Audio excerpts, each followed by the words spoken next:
Hello. So our project was about the website couchsurfing.org, which is a social travel website. It's basically a place, a website that has more than 4 million users. So it's very big, very popular. And the users exist in all countries, and they've traveled to 252 different countries, which is almost all countries. They speak 360 different languages. And so it's a very global community, and the point of this community is that it's a hospitality network. So for example, if I want to travel to another country, I can find someone who lives in that country, in that specific city, that specific place where I want to go, on Couchsurfing, see if they have a place to stay that I can stay with them for free, like if they have a couch or a spare bedroom or something. And then I write them a message asking, telling them like the dates when I'll be coming in, and it's actually more structured than that. It's not just free form. It's you select the dates where you want to be at the place, and then you have a profile, they have a profile, and they get an email when you write them a message, and they can look at you, validate you, and then put you up. And there's one rule, and that's you can't exchange money, so it's purely based on reciprocity, basically. So they're only hosting you because they want to be part of this network, such that when they travel, someone else will host them. It's sort of like karmic, I guess. So, by the way, that plot was travels. It was destinations that were arranged through Couchsurfing. So it's pretty impressive that people just go, all over, from all over, using this website. So the way a Couchsurfing profile looks is sort of like Facebook, I guess. You have your general structured information, such as your age, your gender. You actually must enter your age into this website. The languages that you speak, you can join different groups. So there's basically two use cases for this website. One is where you're the host, and one where you're the surfer. That's what we call it. If you're a host, then you can also fill out information about your couch, which once again might be like a spare bedroom, or maybe like even a guest house. It depends on the place. And then you can put your pictures up, and some people go crazy and put 40 different pictures up. Some people don't have a picture. You can describe yourself in free-form text, which is going to be relevant for a later part of this presentation. And there's even like a section called interests, but once again, it's just free-form text. So, and the way this data looks is that, so we basically got an anonymized database dump from the Couchsurfing developers, and it had 11 million different couch requests. It's 4 million users, 11 million couch requests. The way this data is distributed is almost linear on a log-log scale. It's not quite, but basically, as you would expect, in all kinds of natural distributions, there's a few people doing a lot of something and a lot of people doing a little of something. So, a lot of people make just a few requests, and very few people, travel a lot. What's interesting is that it's the distribution between people who host and people who serve seems to be pretty even. So the way this works is it starts out, so let's say that the user has only had one experience on the site, so he's either hosted or she has either hosted or served. So if that's the case, if there's only one experience, it's actually equally likely that they've hosted or served, right? And then as people get more and more experiences, so if someone, conditioned on the fact that someone has had 10 different experiences in Couchsurfing, it's very likely that they've both served and hosted, which is very interesting. So people are involved, in both ways on the site, not just one. And the way this looks, and what we're trying to do is that this is a host's inbox, so you get a lot of couch requests. And then there's another screenshot that we're not showing, but you can imagine where you search for a location and you get a list of hosts. So those two lists are basically presented to you in some order. And what we want to do is we want to maximize the likelihood that the entities given to you at the top of the list will accept you if you're a surfer looking for a host, or if you're the host looking at your inbox, you want the top ones to be basically people that you would want to host, that you like with a host. And so we won't, I mean, we're talking about it in terms of these ranked lists, but the way we're going to evaluate it is in terms of prediction accuracy. But the final goal is to use that as basically a ranking function. The reason we evaluate it in terms of the prediction accuracy and not the rank is because we don't have access to the live website, so we can't like run a user study. We can only evaluate based on the data that we already have. So I'll turn it over. So now we're going to go into the statistical model that we use. Let's first introduce some notation. So like Sergey introduced, there's these two use cases. Some people are hosts and some people are surfers. So we have a host, H. Then we form these competitor sets. These are sets of surfers that send a request for a certain host at roughly the same time. So they are competing against each other for this host's couch. We use features that are based on the surfer, the host, and also the couch request. So that could encapsulate all sorts of information on your personal profile, on the host's personal profile, and also about the stay and the couch request itself. For example, whether the couch was actually available, at which time that couch request was, whether other people also requested the couch, and so on. And we learned parameters, theta, and R. Theta are weights for the different features, and we're going to see that in the equation just a bit. And R is a general reject all parameter. It could be that in this competitor set, the host just doesn't have time for anyone to host, or just doesn't like anyone particularly way to host them. So you can choose to reject everybody in that set. Furthermore, it's interesting, or most likely, different hosts have different preferences. So they, that's why we learn host-specific parameters down here. And we're going to see that there in the next slide. Ask you a question before you. Yeah, sure. For the site SH, why does your site or our connector size? I mean, that's just one. I'm confused. So. Okay, so there's a. Okay, every element of SH is a site of compatible surfers, right? So actually, this SH is a set of sets. Yeah. It's maybe a little complicated. how you divide the sites? Actually, all these comparator sets are this. Maybe I can turn it over to Toby because he's going to explain these comparator sets and how they are formed on the next slide. Okay. Yeah. Okay. First, make it a little more complicated by this busy graphic here, and then I'll try to explain the competitor set. So, for one host user, how could the experience on couch request look like? So, uses the website daily. He has a nice couch somewhere in a nice place that everyone wants to go to, and so he gets a lot of requests every day. So what this graph wants to show you is we have two time axes. On this axis here, we show so each of these boxes stands for one request that the host gets, and the width of this box is the length of the request. So this person right here asks to stay for half a year, which is kind of weird, but yeah, that's just from the data. And he asked to stay in this time. He asks at this specific point. So this is why we have two time axes. So at this time he asks to stay for this period.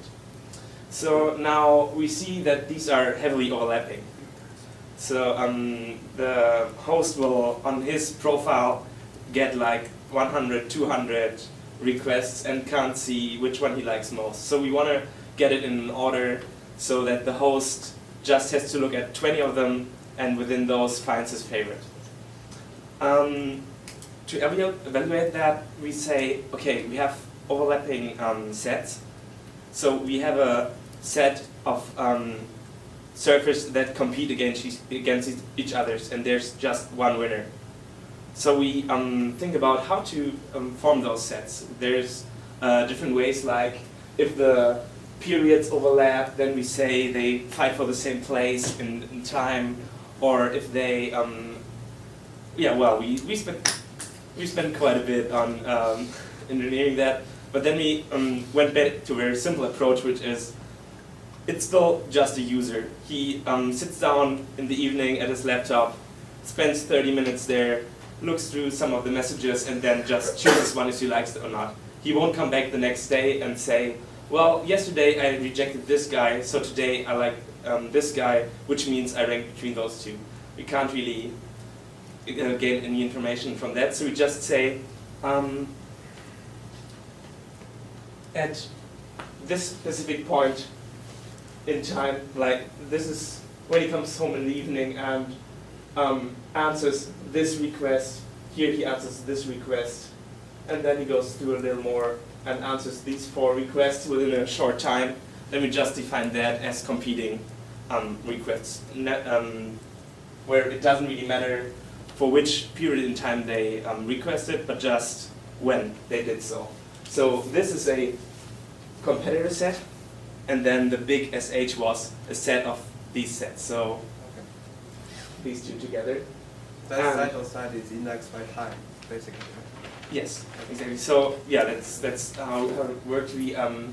So we get the huge database. We index them by time. We run a shift over that to get some bandwidth, and then we find our competitor sets, which with I haven't even talked about this. So sorry. So here we see some people get a lot of requests. Other people. Okay, red means they accept, gray means they decline. So other people are just crazy and accept everyone to their houses. So there's a lot of different stuff going on there, and so yeah, we want to optimize this for these heavy users that are very active, and yeah, with following model. So now we know who's competing against each other, and this is how we modeled that in this statistical way. So we want to estimate the probability that this one surfer Sk from that set S gets chosen by this host. And we do that, essentially everybody gets a score, and that score is composed of the parameters and the featureization that is, again, based on the surfer, the host, and the couch request. And everybody gets such a score, and this surfer Sk is competing against each other surfer Sj from that set. And like we explained before, there's also this reject option that we just model as one scalar value, which is somewhat modeling the pickiness of the host, what kind of threshold they have, how much do they have to like somebody in order to accept him. So this is the probability that this surfer Sk gets accepted, and we have a similar probability just that everybody from that set gets rejected. Now, as we mentioned earlier, it's unlikely that we can model everybody with like the same parameters. So this dot product here might capture that if you're between maybe 20 and 24, you might want to stay with people of the same age. Maybe if you're 80, you don't care as much what the age of the incoming surfer is. So what we wanted to do is to personalize the parameters such that everybody has like a kind of personalized classifier or personalized model. However, you quickly run into memory problems there. Imagine if you have like a 10,000 dimensional feature and you have 1 million hosts, then you have gigabytes and gigabytes of memory that you would have to allocate, which is infeasible, and that's why you can use the hashing trick that was mentioned in the lecture for spam classification.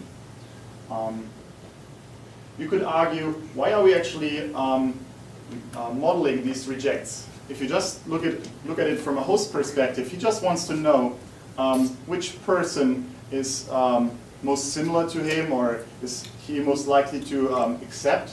However, let's just look at it if we weren't modeling rejects, and take now the perspective of actually the surfer. He wants to know who do I have to write a couch request to in order to get accepted. He doesn't want to write 1,000 emails around just to get a couch. He wants to write the emails and messages to the ones that are more likely to accept him. Let's say we estimated some probabilities that this surfer gets accepted at this host. From this perspective, without modeling the rejects, he should choose host number 2 because he's more likely, compared like in competition to S2, he's more likely to be accepted here, so he should choose host 2. However, if you actually model the pickiness of these hosts, kind of that reject value R, you will see that now the situation totally changes. While he's still more likely to be accepted at host H2, the overall probability to be accepted is actually now higher for host H1, just because he's less picky than host 2.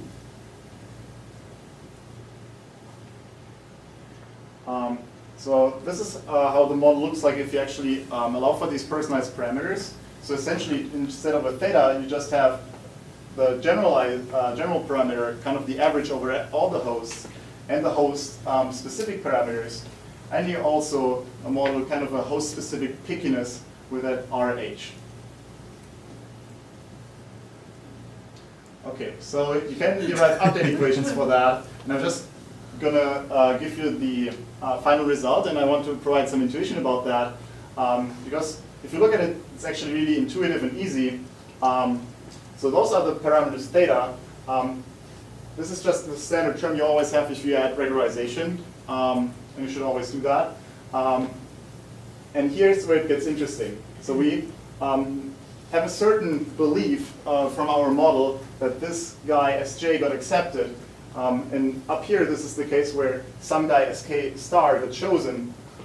Essentially what we do, we look at all the losers in the competitor set and downweight the parameters based on their features and the belief that they should have won. And we kind of, minus minus, we kind of add in the features of the guy who actually won. Similarly, for the reject factor, if we believe that the reject probability was actually very high, but we were wrong, this means that we update our parameters even more into the opposite direction. And essentially, there's a second case where everybody gets rejected, and this essentially flips around these equations. Are there any questions about the model or of the equation? So the way we actually do the learning of the parameters is with an algorithm from a paper that Alex is on called Parallel Stochastic Gradient Descent. And the algorithm is pretty easy and shown graphically makes a lot of sense. So basically, the color spectrum is the data that we have in some order. And what we do is we permute the data and then partition it across the machines, the M machines that we have. And for us, I believe it was like 40 cores or something for the machine that we did. So we permute it and partition it into the machines. Each machine takes the data in order takes the data belonging to its subset in order.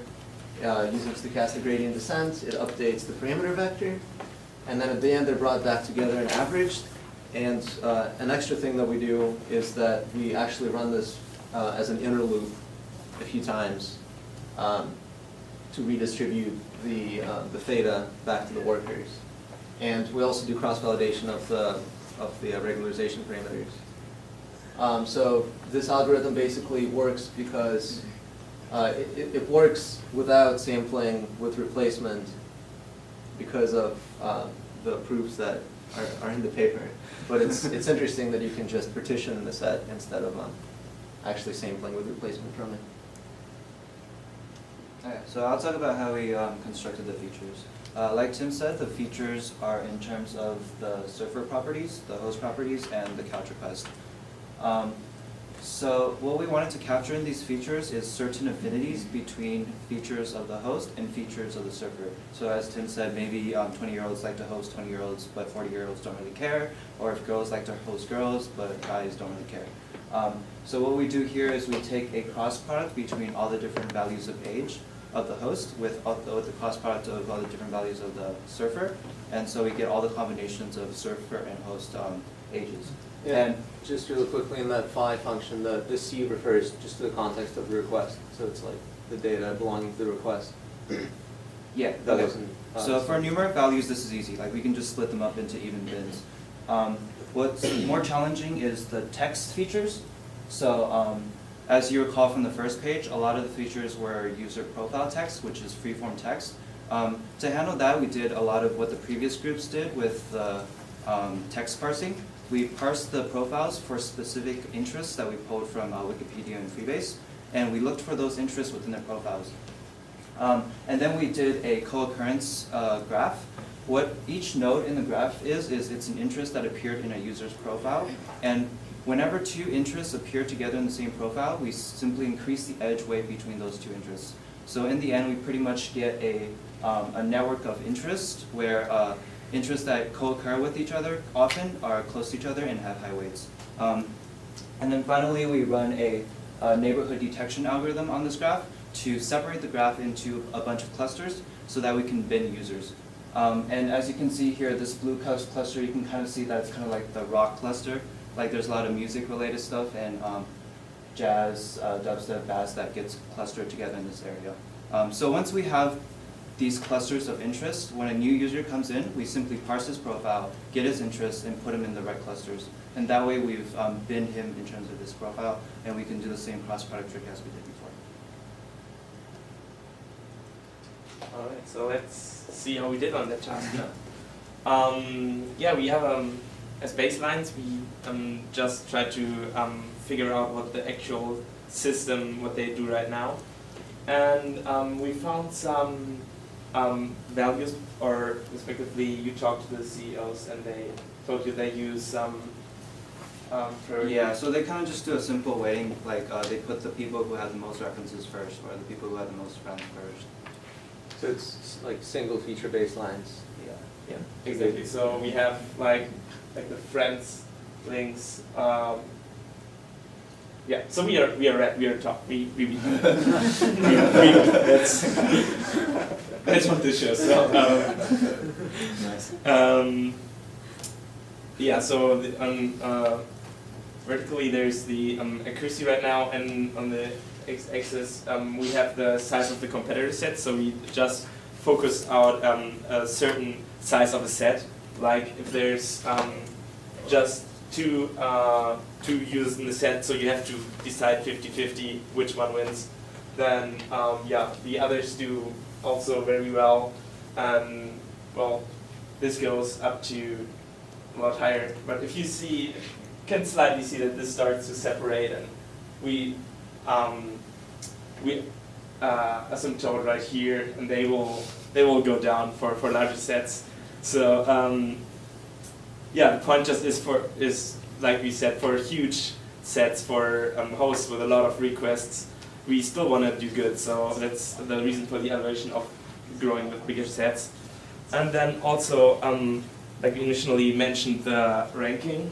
Here we are on bottom, which means we win again, because here we have the average winner ranking. So we just take the rank and then normalize. So a low number means a high rank. And yeah, we do pretty comfortably well in this one as well. So did it's the normalized average winner rank. So if there's 3 competitors, it's the rank of the winner normalized by the number of competitors. That's why it's on that. That's why it's less than 1. Lower, yeah. Then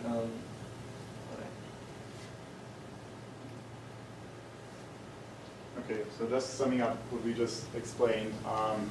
In our system, what we want is to push or increase the acceptance rate. We want to minimize the messages that you as a surfer have to send out to actually get a couch, and we want to make it easier for hosts so that they don't have to look at 200 messages each day to find the best surfer that would meet their preferences.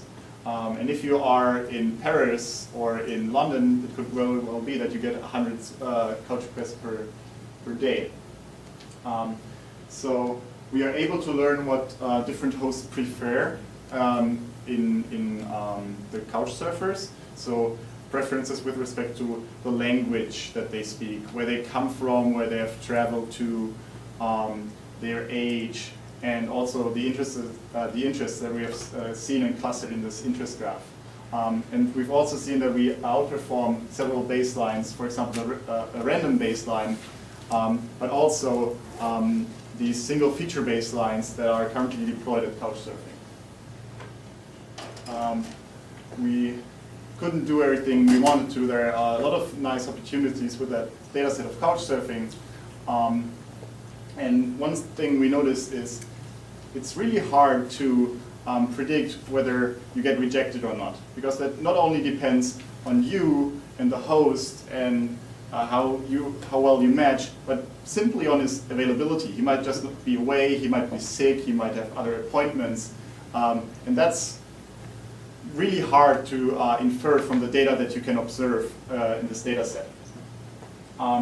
Also, one big point is the temporal structure of the data. We just got a big database dump that corresponded to like the latest state of the Couchsurfing universe, but we didn't know, or we don't know, when people became friends, for example. And that, we're kind of in some way looking into the future because we have all the features from like the last state of the network. However, that can, in some cases, also bite you. For example, let's say I requested to stay with Toby, and we weren't friends before. And after our stay, we had a good time. We connected on this network as friends. When we, in the feature learning, we actually see, oh well, that was a successful stay, and we are friends. So we could learn that the nice and discriminated feature is actually friendship. But that doesn't have to be the case, because at the point where we made the request and where the request was successful, we weren't friends. So it's actually not that important. Yeah, and lastly, what we presented was kind of the evaluation from the host perspective. That was the most important thing for the Couchsurfing guys, because they have problems that people get so many couch requests. What would also be nice is to actually evaluate it from the surfer's perspective. How do you find the host that you are most likely to be accepted at, and then you run into these rejection problems and availability. Okey-doke. Thank you so much. Thank you very much.